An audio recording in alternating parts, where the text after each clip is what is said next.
Hey guys, you are listening to I Woke Up for This podcast with me, Blaze Coastman.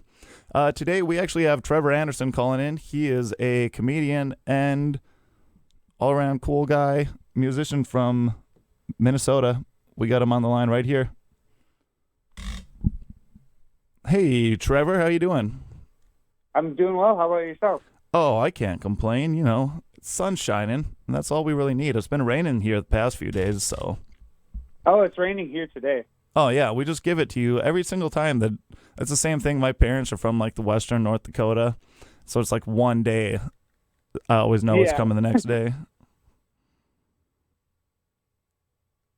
Nice. So yeah, you had to get your kid out of the house today. Yeah. She goes to school, and yeah. So my wife and kiddo were dipping out right now. So now I'm just playing with the cats. And I was going to go back to bed, but I figured I'd call in and talk to your show. Nice. Yeah, I don't know if you made the right choice there. Bed probably sounds a little better. Well, that's all right. Yeah. How many cats do you have? We have two. Nice. What's more of a handful, the two cats or your kiddo?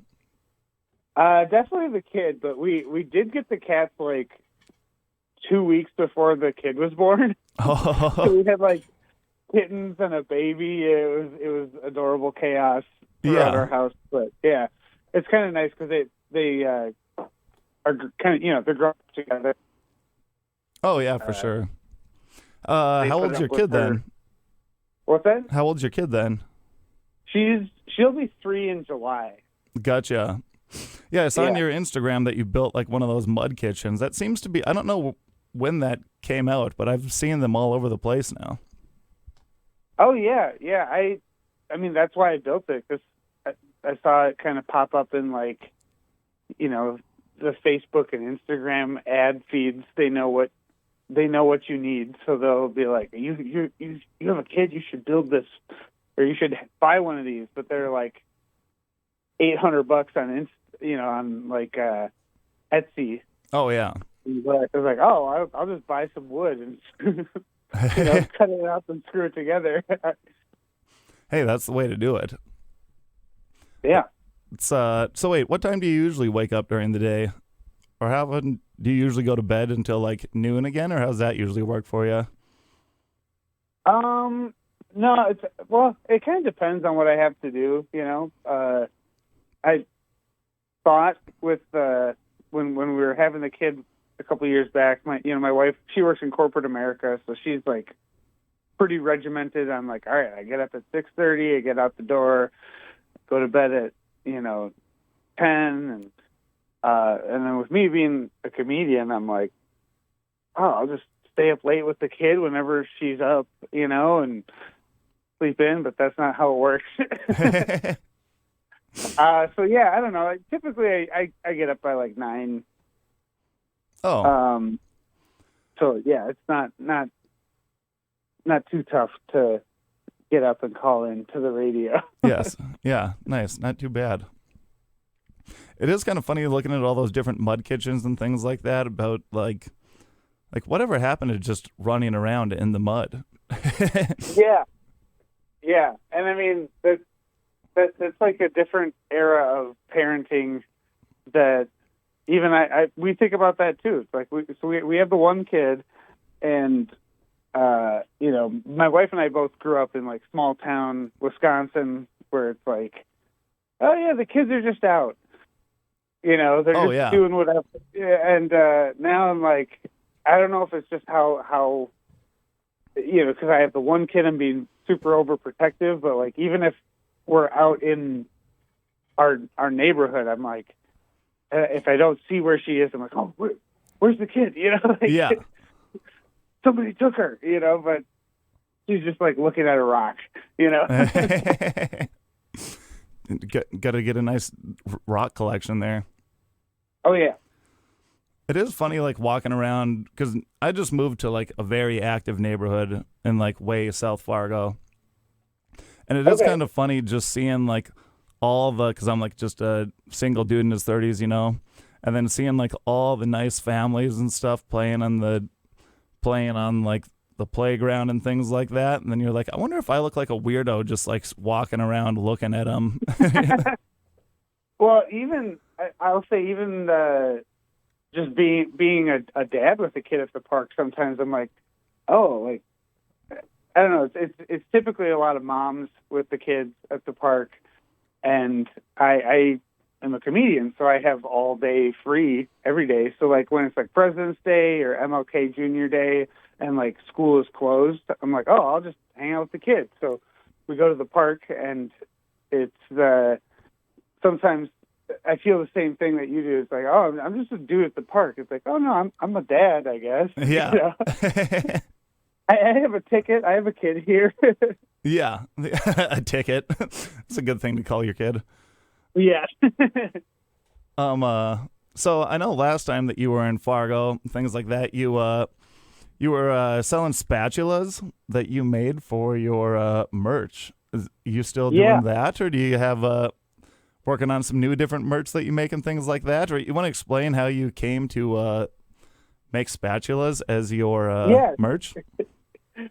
Sure. I was always kind of resistant to like selling merch because part of me was like, oh no, I want to be a comedian. Like I want people to come to the show and see my comedy, and that's the transaction. I don't want to sell T-shirts. I don't want to do whatever. But then, I was on the road with one of my good buddies, Ahmed Khalaf. I think he's been up to Fargo a couple times. Yep. And he sells stickers, just like funny little stickers that have to do with his material, his jokes. Yeah. And he was like opening the shows and making more money than me because he was selling stickers. I was like, oh well, I gotta figure out something to do. And then during the pandemic when comedy shut down, I was just kind of hanging out with my dad in his wood shop, and I was like, oh, it'd be kind of funny to make my merch and sell it. And I had an old joke about spatulas. I can't even really remember how it goes, but I had an old joke, and I was like just searching on Etsy pages and like looking at what people are charging for like handmade kitchen utensils, and I was like, oh, I could do that. Yeah.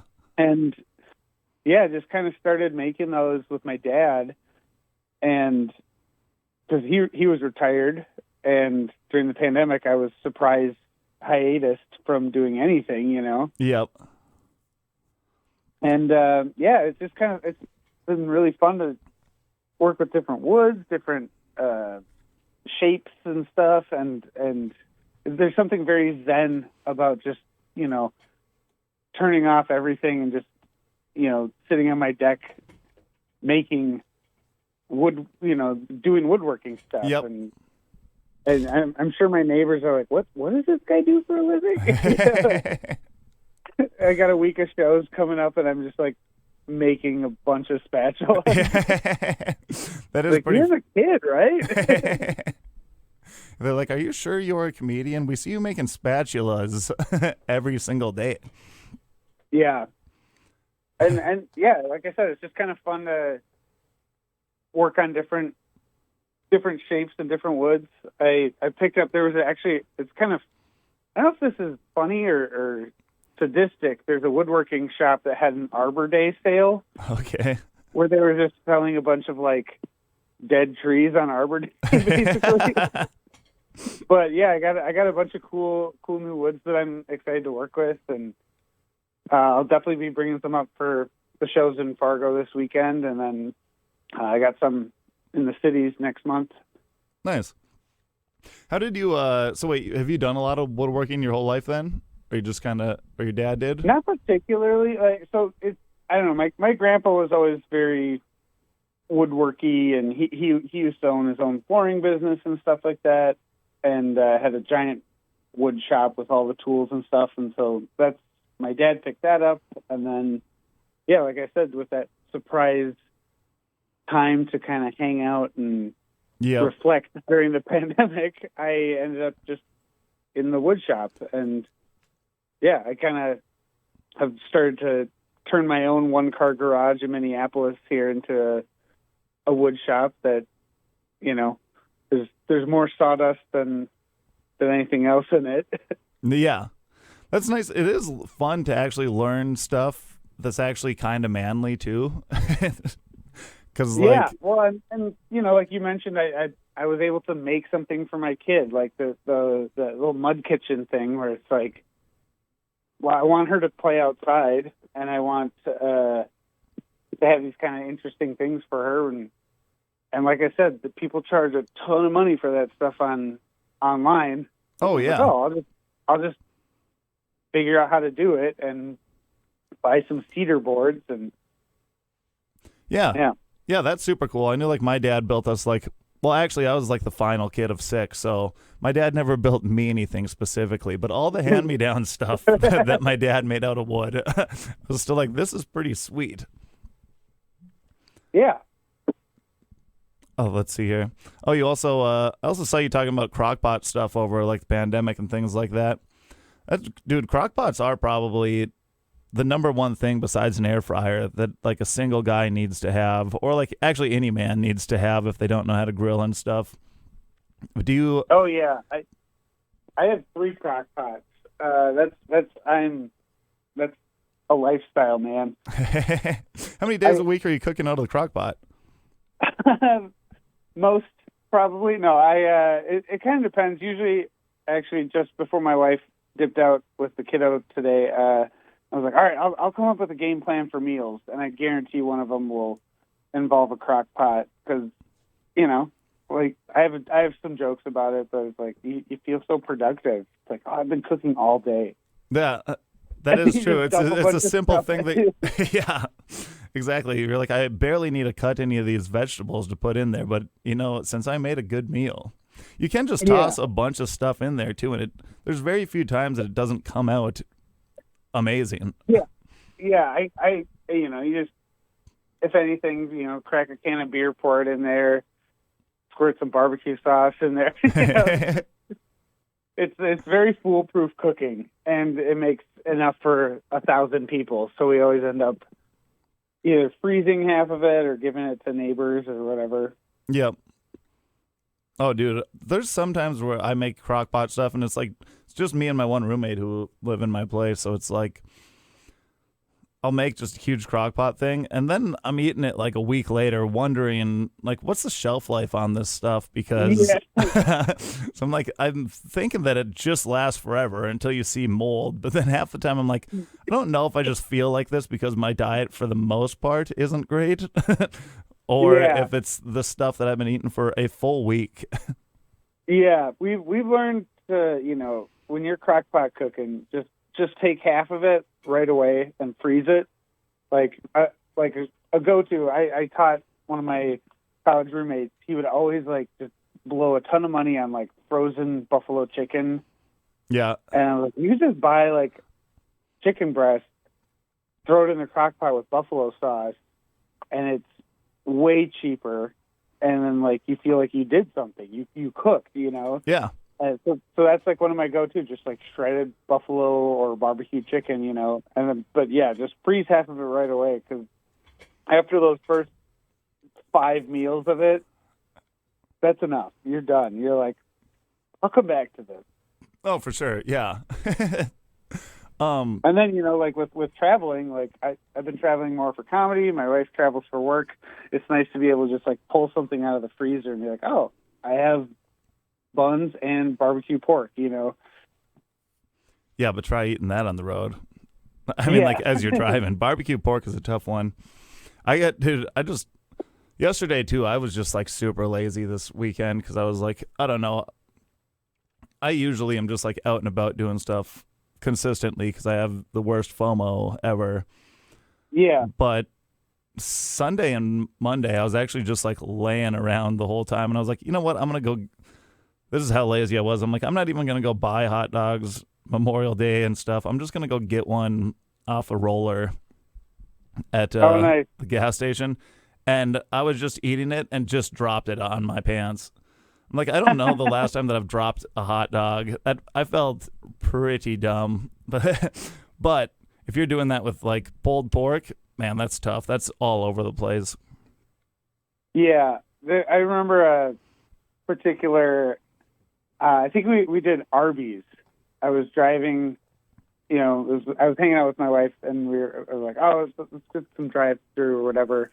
I picked up some Arby's, and I was trying to eat it while driving, and it was just the hot cheese sauce and the meat. It was all going everywhere, and I just like side-eyed my wife, looking at me. Like, she's like, "Do you want to pull over?" I was like, "No, just give me a napkin." Yeah, that's the thing too, is you can't say that you need to pull over. You're like, I got this. It's away from my man card if I can't eat and drive at the same time.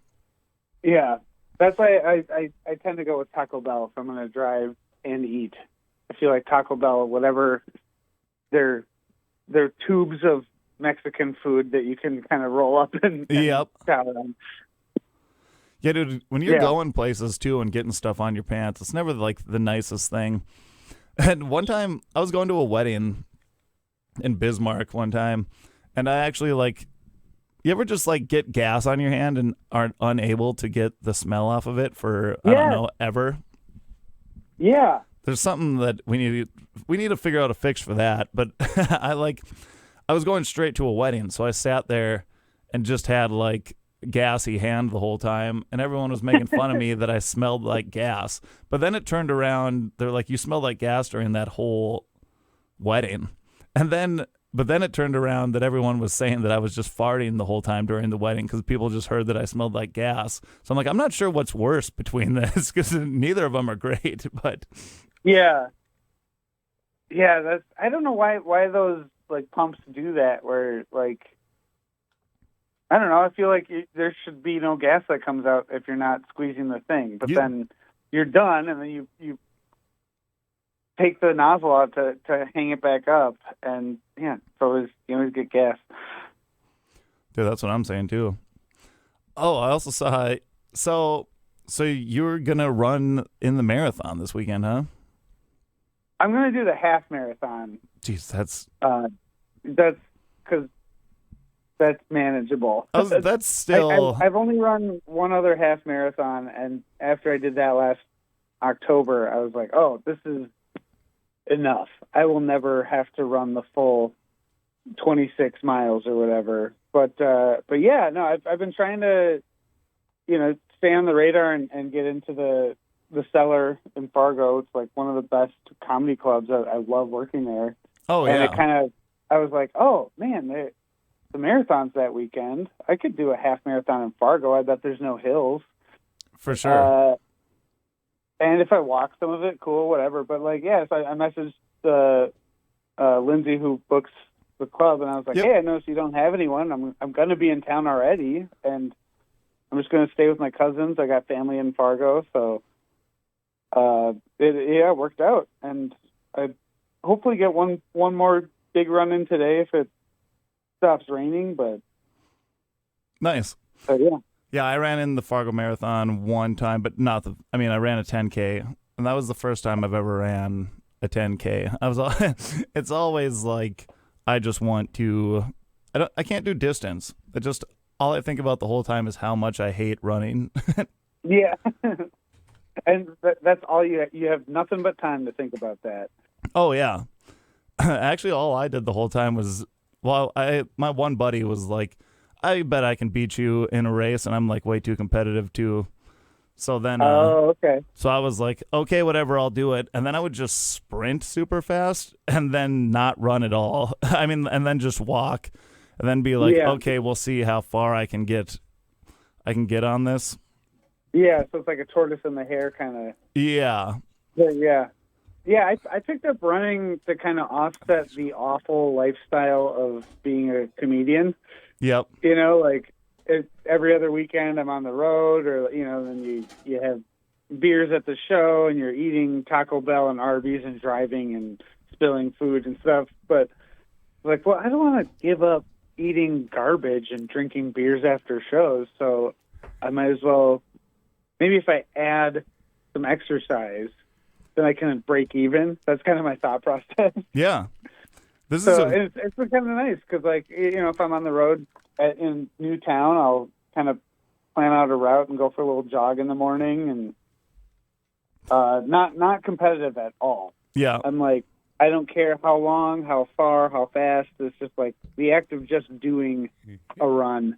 Yeah, that's what you... I'm like, oh, I won. I can now eat as much Taco Bell as I want this weekend because I did a little jog. Yeah, that's such a positive thing to have, because I'm like, if I'm not doing it competitively, then I'm not doing it. I need to yell at everyone that I'm better than them. Yeah. Well, that'll be bad news for me, because like there are people that take, these marathons, half marathons, 5Ks, all that stuff. They take it super seriously. They got to get to the front of the line and get the best time and all that. And oh yeah, that's not me at all. I'm like, I'll just try to do it, and I don't really care how the timing goes. You know what you should do is write on your shirt that you have shows that night.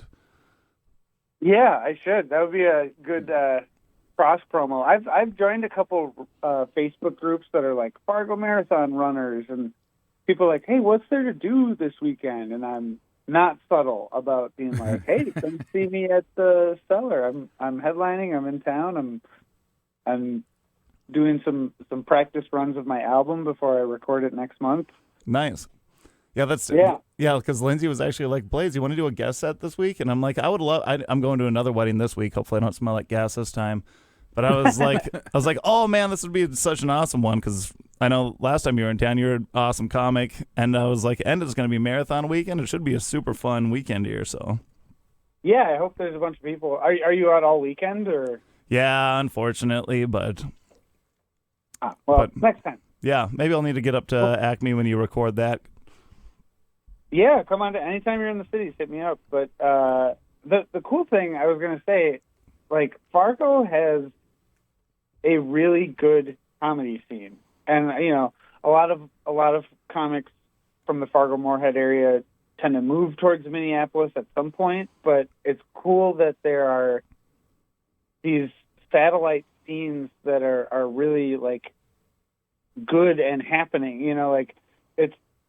I don't know. I think the pandemic did something where, like, more towns had to get better at comedy, because you couldn't import, like, the headliners from everywhere. Oh, yeah. Like there was, like, 2 or 3 years where, like, you couldn't really travel to do comedy. So, like, all these towns had to, like, the local talent had to step up. And it's cool to see, like, that there's so many good comedians that are just like, oh yeah, I'm just a comedian here or there or wherever. And it's like, you don't have to be in New York or LA or, Chicago or Austin, these hot comedy scenes, Oh yeah.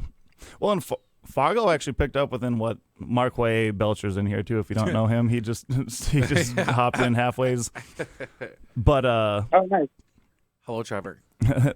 Hello. But yeah, within like the last 6 months, Markway probably, Fargo picked up a lot more. There's like a new class that like, yeah, it's pretty sweet, because it was just like, I don't know, I've been around for like 2 years and stuff now, but then it was all of a sudden just like, I think Dave and stuff too, but it was mostly like, I don't know, 10 of us maybe that were coming out, and we're like, man, it doesn't seem like we've really had some new people for a while, and then all of a sudden, just influx. Just boom. Well, I mean, I think people come to the shows, we do have a pretty good turnout, and then they see, a lot of people I think are guests, and they think to themselves, I could do that, especially better than those yahoos up there, Yeah, I mean, that's literally how I started doing comedy, like 14 years ago. I was like, went to see a friend do open mic, and I was like, oh, that wasn't so painful. I mean, some of it was, but then you're like, I could do that. And yeah, it's just, anybody that's like, hey, I want to do comedy, how do you do it? I'm like, well, you just do it.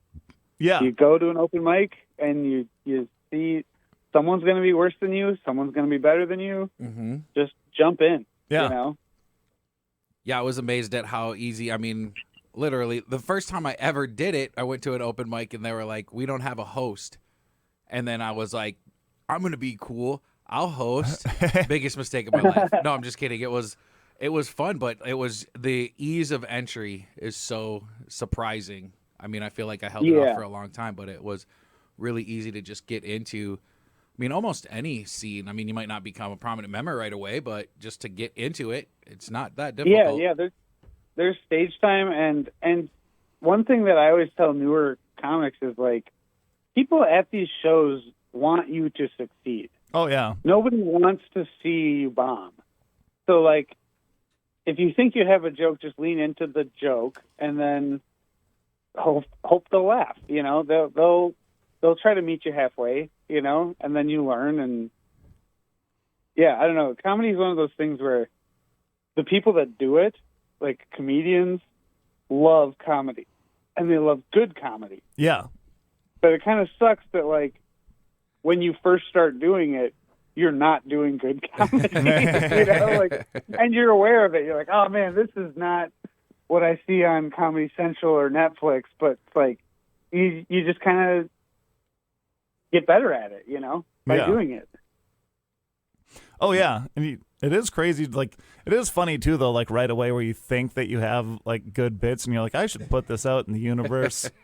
Then you like watch it later. You're like, that was I can't believe I thought that was amazing at the time. Well, that's part of the reason why I'm just now recording my first album, is because I've seen friends, people that I know, they're like, oh yeah, no, this is my good stuff. And I've thought that too. And then it's like, just wait, a couple of years from now, you'll be like, that was the good stuff? Yeah.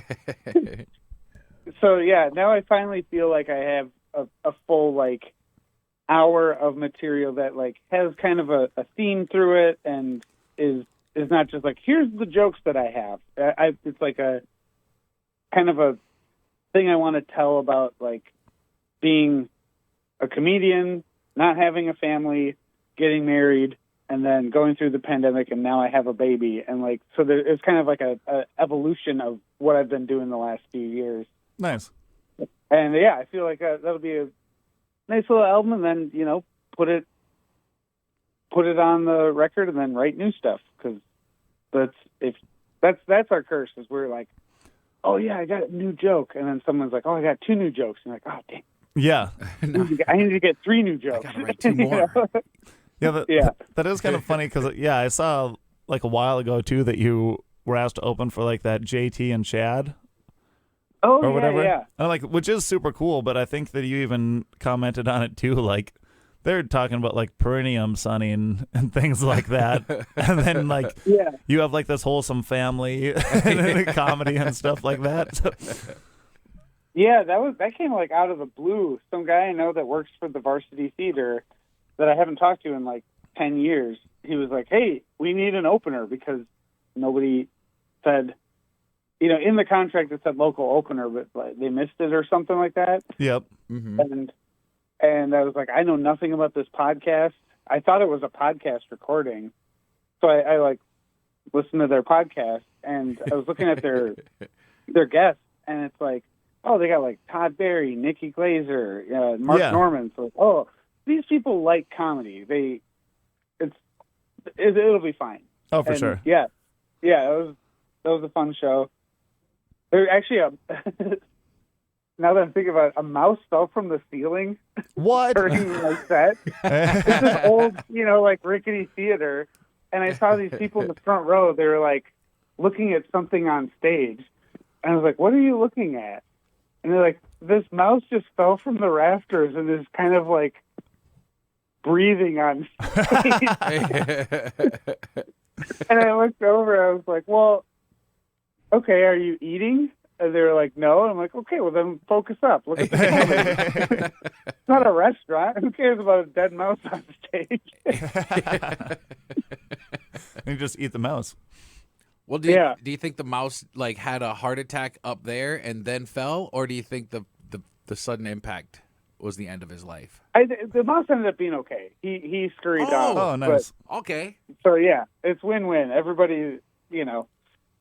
But yeah, I think he just fell from 40 feet up. It was like, oh my God.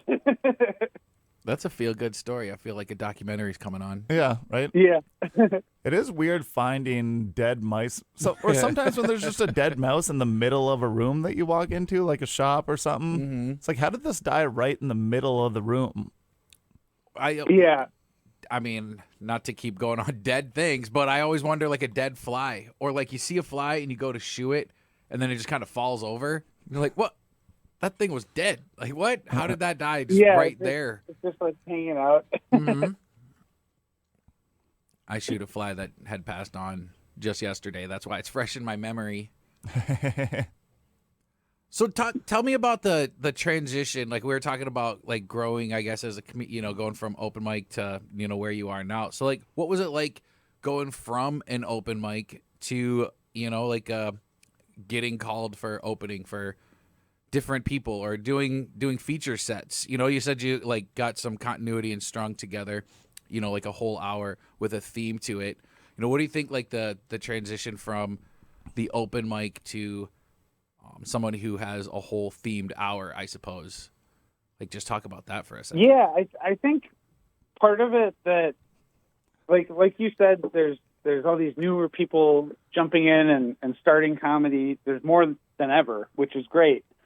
And that's the same case in the Twin Cities scene too. I think one of the things that people, like we were saying, like, oh, I got to write new stuff. That's true, but also like spending time kind of refining what you do have. Like, don't be afraid to tell those same 5-minute jokes that you did to win the funniest person with the day job contest or whatever. Like Sure. Those are still, like, most people still have not seen those jokes. Yeah. And kind of refining your, you want to build your 3-minute set into being a 5-minute, 10-minute set, and then eventually build that 10-minute set back down into being a 5-minute set, cutting the fat and keeping like the half of it that is the best. And then like, yeah, you go on the road and just like kind of reminding yourself like, oh, none of these people have seen the jokes that I'm sick of telling. Yeah. Yeah. And early on, it's just better to do your best stuff than to be like, well, I have 5 minutes at work. I'm only supposed to do 7 minutes to open for this person, so I'm going to spend it doing 7 minutes on dead flies that I've never tried before. It's like, just do the jokes at work. And yeah, it's kind of a mix of that. Of like, you do that and you do it for different crowds and be like, oh, wow, this really works at the Cellar, where there's like a hot crowd who's been trained to like think about weird, funny, goofy stuff. And then now you're doing like a benefit show at a VFW on Veterans Day. And it's like, oh, I have to work a different muscle to make this show happen, you know? So yeah, I think it's doing those road gigs, those weird, just saying yes to everything and trying to figure out how to make it the best show possible. And that's something that you can do in the Midwest where we live. Like within 4 hours of Minneapolis or Fargo, like there's always going to be a bar show or like I said, VFW or things like that, where it's like, okay, we're going to work at doing comedy. Like we don't move to LA or New York and like do the same 5 minutes hoping an agent catches us. Yeah. You do the shows. The shows kind of make you who you are. Yeah, the small town bar shows are a lot of fun too, though. Those are always awesome because there's not much that goes on in those towns. So when you go there, they're like appreciative that you're there. Yeah, I'm from a town of like 1,000 people, so if there's ever a thing going on at the bar, it's like, oh, let's go, let's go see a thing. Yeah, when we'll go out to the middle of, well, I don't want to say the middle of nowhere, but I guess I'm thinking of that Highway 75 show or whatever. Well, first of all, if the bar's named after the highway it's on, yeah, it's like Roadhouse. Yeah. But yeah, those shows people were just coming up to us left and right, like, oh my gosh, you were so funny. You feel like a celebrity because they're just so excited to be doing something on Friday night. Yeah, and it's those people that, like I said, I grew up in a town in the woods of It was called Woodville, actually. Wow. It was like, oh, there's woods in a village. What do we call this place? That sounds like a cartoon. Yeah, hopefully Yeah. that wasn't where the Arbor Day dead tree sale was. Yeah, no. but like people, I like living in Minneapolis. A lot of people hate coming to the city. There's traffic. There's where do I park? So it's like, well, okay, then we'll bring the entertainment to you, and that you can actually make a living doing that with comedy. It's funny. I used to do a run of shows with a buddy who I grew up with. Now he moved to LA to start comedy, which I was like, wow, that's crazy. He's like, you've never done comedy, you moved to LA. Oh, And yeah, he just, that's okay, that's, I was kind of like, insane. wait a minute, what? He's like, yeah, I just drove Uber for 70 hours a week and then did open mics and it sucked. I was like, yeah, tracks. Yeah, I get that. And your rent was 10 times higher than whatever. But so he and I would go back to the woods of Wisconsin, and then he'd bring his like friends from LA to do shows in the woods. And they were all blown away. They were like, oh my God, we paid for our plane ticket and like all these people like feeding us and like buying us beers and like they're like, we made money doing comedy this week. And I was like, yeah, you can't really do that in LA unless you're like one of 12 people, Yeah. Right. Yeah. And when you do move to LA, you hope to get a job on a TV show where you're writing comedy for a sitcom that is like whatever Tim Allen's show is. Where Oh, it's yeah. like, you're just writing for people in the middle of the country anyways. Yeah, that is interesting. You moved. You moved to LA to write for people in your hometown. Yeah. so you can watch it on the write TV. dad jokes and yeah.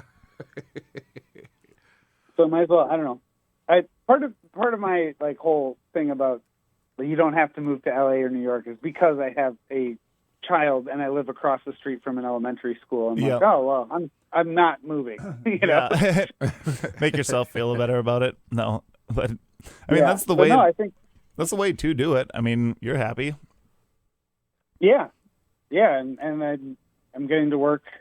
I get to travel to Fargo. Last time I was in Fargo, I got to see my grandpa like one last time before he passed. He was like 97, so it was a good Nice. thing. But it was like Lindsay was like, oh, I don't need any headliners right now, but do you want a feature? And I was kind of at the point where I was trying to be done doing feature work. Yeah. So I was like, you know what?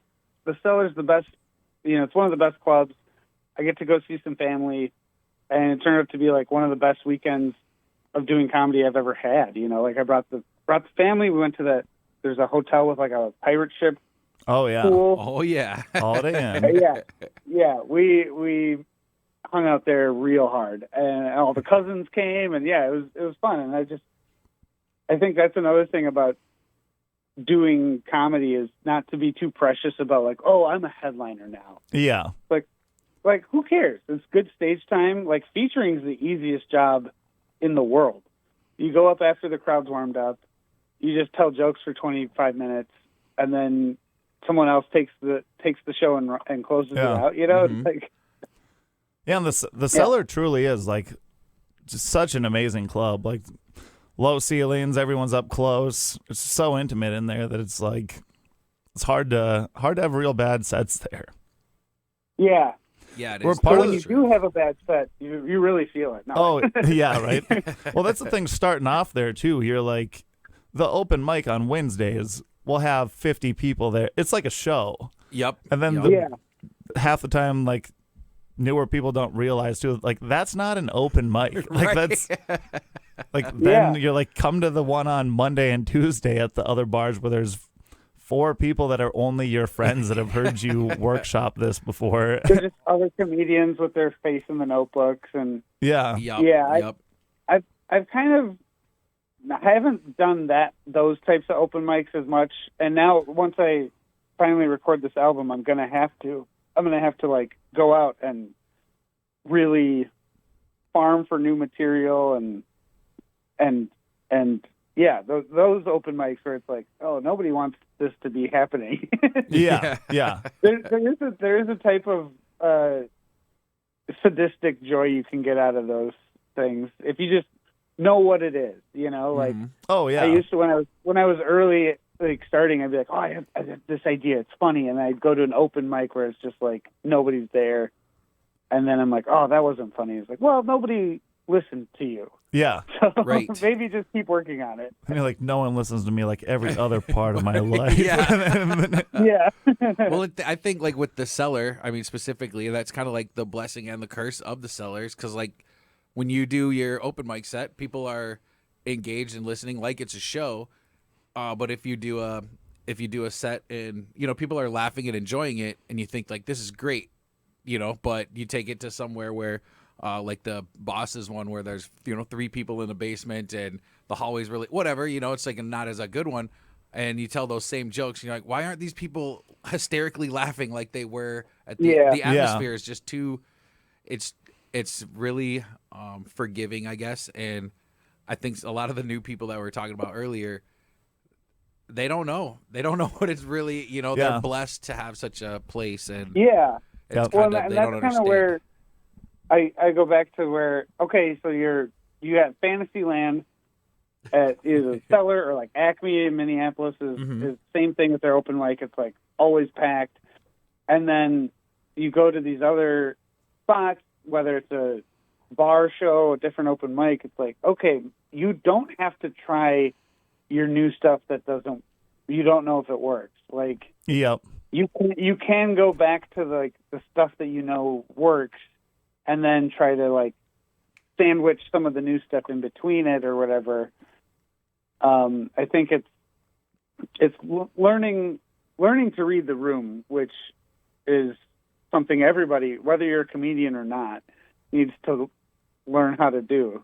Like I'll be at home and my wife will come home from work and the kids home from school, and I'm like, you know what? I don't think I'm going to go to an open mic tonight. Yeah. I'm reading the room at home. I'm going to make dinner and and just, keep everybody happy here. Like, Yep.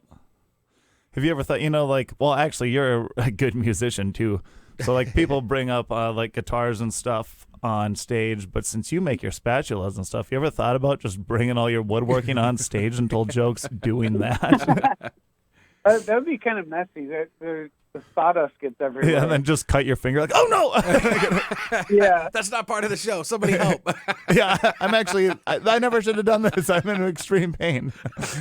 Yeah. Oh man. No, I think part of the reason that the spatula thing works is it's just random enough. I do have a joke about it where it kind of ties into the pitch, but like I don't have any branding on it, which I should probably fix. Like I should try to get fans. Yeah. But like I know there's people who probably wake up the next day, they're like, what the? Yeah. Where did this come from? Why is there a spatula on my dashboard? Yeah, there was a guy that came back to a show at Acme. He was like, hey, I was at your show earlier in the week, and I bought one of these, and then I went to like a club, and like the bouncer was patting him down, like before he went in. And he was like, what is this? And he was like, I don't know how to explain it. It's a spatula from a comedian. Yeah. That He's rules. like, all right, well, don't cause any trouble with it. He's going around flipping burgers. Yeah. Swinging a spatula in the air. I think People the amount of spankings that people try to do at the table. I'm like, hey, do whatever you want with it after you buy it. Give me money first. Yeah. that's your spatula. It's yours now. You can do. I think weird merch is kind of I mean, it's not weird, but like I don't know. Weird. It's different merch, I suppose. Like I see a lot of koozies, a lot of T-shirts, but then like I'm thinking of a DJ Kid Koala. He had an oven mitt, and I'm like, well, funny. I'll buy that. It's $15. I'll buy it. Sure, why not? Like why did I spend? Could get one right now for. Well, you also feel kind of dumb thinking of merch, like I don't like. Well, like you were saying too, it's like something I said or something. Why should that be on a T-shirt for someone else? Like just part of that is like it's weird to think about that when you're thinking of what merch to make and. Well, and part of it is that like people, the audiences, like we were saying earlier, like they're very appreciative that people are coming to do shows and stuff, and a lot of times they just want to give you some money, you know? Like I was just at a place last weekend where I was like, hey, we drove 4.5 hours to get here. Please don't yell at us or interrupt us. You know, like I was trying to set up the show because it was a place that doesn't normally do comedy. Yeah. And people are just appreciative, like, oh yeah, you did take your entire weekend away from your family to come here and do a show. And then they're like, oh yeah, here's $20 or whatever, you know, like just here's some gas money. So whether it's a sticker or a koozie or whatever, it doesn't need to be like, oh, this shirt is, you're going to wear that on school picture day. It's like, they don't even care really most of the time. They're just like, here's a couple bucks. Yeah. You know? Yep. That's why stickers are really good for newer comics, I think. Oh yeah. Yeah, I mean some of those shows that we've did, I know like Aiden McCluskey was just like Venmo me. And we're like, that works. Like Here's my QR code. Just zip it on over. yeah. Yeah. I always say in my merch pitch, I'm like, all this money goes into my daughter's Please Don't Become a Joke-Telling Spatula Salesman Fund. You know? Like, be a welder. I'll pay for welding school or something useful. Yeah. Well, start welding spatulas. Oh, dang. Right? Heavy duty. Your next merch is welding masks. Yeah. That's fun. Oh boy. Yeah, how often do you, because you do a lot of music too, what like separates, how often do you play in your band as opposed to doing comedy and things? It's less now. We used to do a lot more touring with the band, and it was all like original music and stuff, but nobody likes that. No, that's not true. Now I mostly just play with our Allman Brothers tribute. We do Allman Brothers music. It's great for like county fairs, all that stuff, and it's fun to just kind of to jam with that stuff. We're actually coming to Fargo in July, I think. Awesome. At Fargo Brewing Company. Ooh, nice.